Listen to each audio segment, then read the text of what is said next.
देखिए मित्रों, आजकल कश्मीर फाइल पर जम के चर्चा हो रही है। चाहे सोशल मीडिया हो, चाहे यूट्यूब हो, या ट्विटर हो, या फेसबुक हो, हर जगह हम देख रहे हैं कश्मीर फाइल पे लोग खुल के चर्चा कर रहे हैं, खुल के बात कर रहे हैं। उस पर इतनी बात क्यों हो रही है? क्योंकि उसमें हमें सत्य दिखाया जा रहा है। उसमें हमें ये दिखाया जा रहा है कि कश्मीर में किस तरीके से कश्मीरी पंडितों के साथ अत्याचार हुआ, खुलेआम उनका कत्ल किया गया, खुलेआम उन्हें प्रताड़ना दी गई, और किस तरीके से उन्हें मजबूर किया गया घाटी छोड़ने पर, अपना घर छोड़ने पर, अपनी मातृभूमि छोड़ने पर। देखिए, हमें समस्या तो दिख गई, अब बात है समाधान की। देखिए, समस्या मूल क्या है पहले ये समझिए। आपको लग रहा है ये क्या सिर्फ 1991 में ही ये घटना हुई है? सिर्फ 1991 में हिंदू मर रहे हैं, हिंदुओं को भगाया गया है? ये हत्याएं रोज हो रही हैं, रोज रोज। हिंदुत्व जो आपको फिल्मों में दिखा ना, 3 घंटे में आपने देखा किस तरीके से खुलेआम 2 हिस्सों में आरी की मशीन से काटा जा रहा है, वो हिस्से मुझे रोज होते दिखते हैं। आप कहेंगे कि कहाँ पर ऐसी घटना हो रही है, हमें तो सुनाई नहीं दिया। वो रोज हो रही हैं आप लोगों के दिमाग में, हमारे दिमाग में। रोज हिंदुइज्म मर रहा है। It is silence killing of Hinduism. Kashmir में यह घटना इसलिए हुई क्योंकि वहां पर माइनॉरिटी में थे कश्मीरी पंडित। लेकिन मैं आपको बताऊं, मेजॉरिटी में होने के बावजूद भी हिंदुइज्म लगातार मर रहा है। हिंदुइज्म क्यों मर रहा है? क्योंकि आजकल के युवा जो पीढ़ी, आप कह रहे हैं मेजॉरिटी में हिंदू है, मेजॉरिटी में हिंदू है। मेजॉरिटी ऑफ हिंदू, मैं कहता हूँ 95% ऑफ हिंदू, मैं दावे से कह सकता हूँ, उन्हें हिंदुइज्म के बारे में कुछ नहीं पता, कोई आइडिया नहीं है। उन्होंने कोई भी हिंदुइज्म का कोई भी ग्रंथ उन्होंने नहीं पढ़ा है। ना उन्हें भगवद गीता के बारे में कोई जानकारी है, ना उन्हें रामायण के बारे में कुछ जानकारी है, ना उन्हें श्रीमद् भागवत के बारे में कुछ जानकारी है। उन्हें हनुमान चालीसा का ही मतलब नहीं पता होगा। और एक सरल सी बात बोल रहा हूँ, ओम जय जगदीश सर इतनी बार हम आरती करते हैं, लोगों को उसका मतलब नहीं पता। तो सिर्फ पॉपुलेशन बढ़ाने से, मेजॉरिटी में लड़ने से, these are fake Hindus. Majority में होने के बावजूद भी सबके सब फेक हिंदू हैं, क्योंकि हिंदुइज्म की आइडियोलॉजी, हिंदुइज्म की फिलॉसफी किसी को पता ही नहीं है, किसी ने ग्रंथ ही नहीं पढ़े। और जो लोग पढ़ते हैं उनको हम लोग प्रमोट भी नहीं करते हैं। ये हम लोगों की गलती है, हम लोग रिस्पॉन्सिबल हैं इसके। कोई भी जो पढ़ाई लिखाई में अच्छा है, जो अच्छा स्टूडेंट है, उसको कभी प्रमोट नहीं किया जाता कि नहीं तुम संस्कृत पढ़ो, तुम स्क्रिप्चर्स पढ़ो, तुम शास्त्रों को पढ़ो, तुम पंडित बनो। नहीं प्रमोट किया जाता। क्या कहा जाता है? अंग्रेजी पढ़ो, ये करो, वो पढ़ो। क्यों? उससे रोजगार मिलेगा, है ना? संस्कृत पढ़ के, अपने ग्रंथ पढ़ के किसको क्या रोजगार मिल रहा है? अपने स्क्रिप्चर जब पढ़ाने वाले ही नहीं रहेंगे, समझने वाले ही नहीं रहेंगे, तो क्या करेंगे जनसंख्या बढ़ाकर? क्या करेंगे मेजॉरिटी में होकर? क्या करेंगे बताइए, आप खुद बताइए, क्या करेंगे हम मेजॉरिटी में होकर? जो अन्य संप्रदाय के लोग हैं वो बाकायदा अपने बच्चों को प्राइवेट ट्यूटर बुलाकर अपने ग्रंथों का नॉलेज देते हैं। और आपको पता है, जो हम हिंदुओं के जो ग्रंथ हैं वो तो संस्कृत लैंग्वेज में, अन्य धर्मों के जो लोग हैं उनकी तो अलग भाषाओं में उनके ग्रंथ हैं, अलग लिपियों में उनके ग्रंथ हैं, और उनके बच्चों को वो लिपियां पढ़नी आती हैं। हमारे बच्चों को आती है, हमारे युवाओं को आती है संस्कृत पढ़नी। कितने लोग आप में से होंगे संस्कृत पढ़ सकते हैं? हिंदुइज्म क्यों प्रमोट नहीं हो रहा है? क्योंकि हिंदुइज्म में जो संस्कृत पढ़े लिखे जो लोग हैं, संस्कृत पढ़ने वाले हैं, उनकी कोई सोशल रेपुटेशन नहीं है, उनकी कोई फाइनेंशियल रेपुटेशन नहीं है। हमको आपको चाहिए कि हम खुद भी अपने स्क्रिप्चर्स को पढ़ें, अपने बच्चों को बाकायदा जो संस्कृत पढ़े लिखे, जो जिन्होंने शास्त्री की है, जिन्होंने संस्कृत को अच्छी तरह से पढ़ा है, उनको थ्रू अपने बच्चों को संस्कृत पढ़ाएं।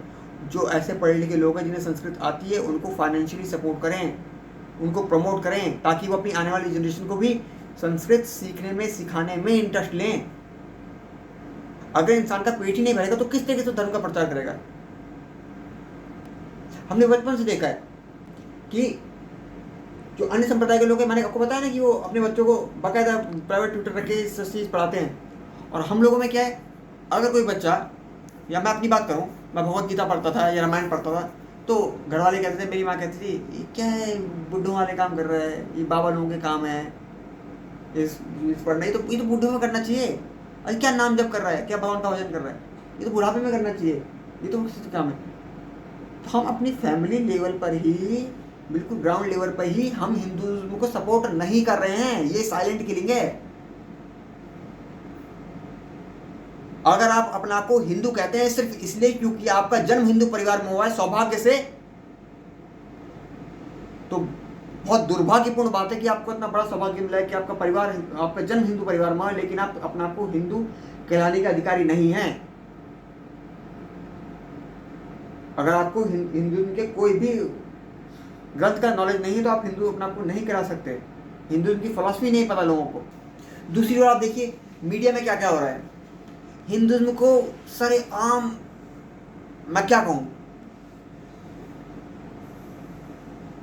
बहुत बुरा लगता है ये कहते हुए कि बहुत सारे OTT प्लेटफॉर्म हैं जो भगवान के नाम पर हैं। मैं नाम भी लेना चाहूँगा, आप अपना आइडिया लगा लेंगे, है ना। आंध्र प्रदेश में भगवान का एक बहुत बड़ा मंदिर है, वेंकटेश कहते हैं उन्हें, बालाजी। उनके नाम पर कई सारे एक OTT प्लेटफॉर्म है जिसमें अश्लीलता और नग्नता खुलेआम चल रही है। ठीक है, देश में राइट टू एक्सप्रेशन है, कोई कुछ भी काम कर सकता है, कुछ भी चीज़ दिखा सकता है। OTT में तो आपको पता है ये चीज़ें बहुत ज़्यादा फैली हैं और बहुत ही ज़्यादा, क्या कहेंगे, बहुत गलत बात है। पर चलिए, सबको स्वतंत्रता है, वो जो मर्जी दिखाएं, जो मर्जी करें, लेकिन भगवान के नाम पे ये सब क्यों हो रहा है? आप एक प्लेटफॉर्म पर, भगवान के नाम पे एक प्लेटफॉर्म पर आप ये सब चीज़ कैसे दिखा सकते हैं? आपके कान में जब शब्द पड़े ना बालाजी, तो आपका मन श्रद्धा से झुक जाना चाहिए, आपके मन में अश्लीलता से बड़े विचार नहीं आने चाहिए। लेकिन ये प्लेटफॉर्म ओपनली भगवान के नाम पर ऐसे ओपनली अश्लीलता को परोस रहे हैं। इस समय पर क्यों विरोध नहीं होता? बहुत बड़ी पीड़ा है मेरे अंदर इस बात को लेकर। क्यों कोई भी हिंदू ऑर्गेनाइजेशन, कोई भी पॉलिटिकल पार्टी, कोई भी व्यक्ति क्यों विरोध नहीं करता इस चीज का? क्या ये साइलेंट किलिंग नहीं है हिंदुइज्म की? आपने मूवी में देखा, उसमें जो किरदार अनुपम खेर जी का था, उसे शिव जी के उसमें पेंट किया गया था। उसका क्या कारण था, आप समझ पाए इसको इस संकेत को? कश्मीर शिव की भूमि थी। जो शैव दर्शन है, क्या आपको नॉलेज है उसका, शैव दर्शन का? अगर शैव दर्शन के हिसाब से मैं कहूं कि हाउ टू ट्रीट अदर्स, तो शैव दर्शन में इसका आंसर पता है क्या होगा? There are no others. तो दूसरा है ही नहीं, तो किसी को ट्रीट करने का कोई मतलब ही नहीं है। ये बात आपको समझ नहीं आई होगी, क्योंकि शैव दर्शन क्या है, अद्वैतवाद क्या है, द्वैताद्वैत क्या है, विशिष्टाद्वैत क्या है, आपको क्या पता? आपको क्या पता कि आदि शंकराचार्य जी की फिलॉसफी क्या थी, रामानुजाचार्य की फिलॉसफी क्या थी? आपने उनका नाम भी सुना होगा शायद कभी। रामानुजाचार्य की क्या फिलॉसफी थी, माधवाचार्य जी की क्या फिलॉसफी थी? पता है आपको हिंदुइज्म में कितनी डाइवर्सिटी है, कितने अलग अलग विद्वान हुए हैं? नॉलेज ही नहीं है। मेजॉरिटी में होने के बावजूद भी अन्य संप्रदाय के लोगों को आप देखिए, उनका एक निश्चित दिन होता है जिसके दिन वो सपरिवार अपने जो भी उनका प्रार्थना स्थल होता है वहाँ जाते हैं, प्रार्थना करते हैं, बाकायदा अपने शास्त्रों को पढ़ते हैं, मूल ग्रंथों को पढ़ते हैं।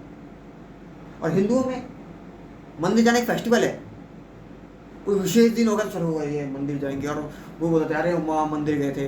क्यों? विशेष फेस्टिवल है वो उनके डे टू डे लाइफ का, हमारे डे टू डे लाइफ का पार्ट नहीं है मंदिर। और मंदिर सिर्फ इसलिए नहीं जाना कि हाँ भाई घंटी बजा दी, दिया बत्ती कर दी, ये कर दी। अपने शास्त्रों को पढ़ने के लिए मंदिर जाना है। रामायण पढ़िए, भगवत गीता पढ़िए, भागवत पढ़िए, उपनिषदों को पढ़िए, अपने ग्रंथों को पढ़ने के लिए समय नहीं है हमारे पास, और चीज़ों के लिए बहुत समय है। तो ये है silent killing of Hinduism. Hinduism बुरी तरीके से मर रहा है। आपको टीका लगाने में शर्म आती है, शिखा रखने में शर्म आती है, चूटे रखने में शर्म आती है, यज्ञों पर भी ध्यान करने में शर्म आती है। ये लोग क्या कहेंगे, ये तो फैशनेबल ही नहीं है, ये तो आउट ऑफ फैशन है। बाकी धर्म के लोग देखिए, बाकी संप्रदायों के लोग देखिए, वो खुलेआम अपने उसको सब जो उनकी परंपराएं उनको खुलेआम करते हैं। हम आप लोगों के अंदर, हम लोगों के अंदर क्यों शर्म है? चुटिया रखने में क्यों शर्म है? शिखा रखने में क्यों शर्म है? यज्ञोपवीत पहनने में क्या शर्म है? क्यों हम कंठी माला को आउट ऑफ फैशन मानते हैं? तिलक लगाने में क्यों शर्म आ रही है युवाओं को? अरे कॉलेज जाएंगे, अच्छा लगेगा, आउट ऑफ फैशन लगता है। यह है साइलेंट किलिंग ऑफ हिंदुइज्म। अपने प्रतीकों को आप खुद नष्ट कर रहे हैं, प्रतीकों को आप खुद नष्ट कर रहे हैं। यज्ञोपवीत में क्या है? अगर आपका समय, आपको दिन में संध्या तो करनी है, गायत्री जो भी है, जो भी आपको मंत्र मिला है उसको आपको जपना तो है। और आपको उतना भी समय नहीं मिल रहा, कोई बात नहीं, ऐसा सिंबॉलिज्म तो है कि हाँ भाई हमारे पास यज्ञोपवीत है, हमारे पास जने हुए हैं, हम हिंदू हैं। चुटिया तो है, सिंबॉलिज्म तो है कि हाँ हमारी कुछ पहचान है, हम कुछ हैं। ये है साइलेंट किलिंग ऑफ हिंदुइज्म। देखिए, अगर आपका शास्त्रों का ज्ञान नहीं है ना, और आपको लगता है कि नहीं, जहाँ जो दूसरे धर्म के लोग या दूसरे संप्रदाय के लोग मेजोरिटी में आ गए तो हमें ये कर देंगे, वो कर देंगे, हमें अपने पास अपनी सुरक्षा के लिए सख्त रखना चाहिए, ये सख्त रखना चाहिए, रखना चाहिए। सख्त रखने से कुछ नहीं होता। आपके पास ये ज्ञान भी होना चाहिए कि शस्त्र का उपयोग कैसे किया जाए, और ये शस्त्रों का उपयोग करने का ज्ञान शास्त्रों से मिलता है। देखिए, मेरे अंदर तो बहुत पीड़ा है कि आपने मूवी में एक सीन देखा होगा जिसमें एक महिला को जिंदा काट दिया जाता है। मैं रोज देख रहा हूँ उसे कटते हुए, रोज मैं देख रहा हूँ हिंदुइज्म ऐसे ही चीरा जा रहा है हर युवा के दिमाग में। आपको ग्रंथों का नॉलेज होना चाहिए, तभी आप हिंदू कहलाने के अधिकारी हैं। तभी आपको पता होगा क्या सही है, क्या गलत है, किस तरीके से शस्त्र उठाना है, किस तरीके से आत्मरक्षा करनी है। आत्मरक्षा का ज्ञान बहुत परमावश्यक है, किस तरीके से आत्मरक्षा करनी है।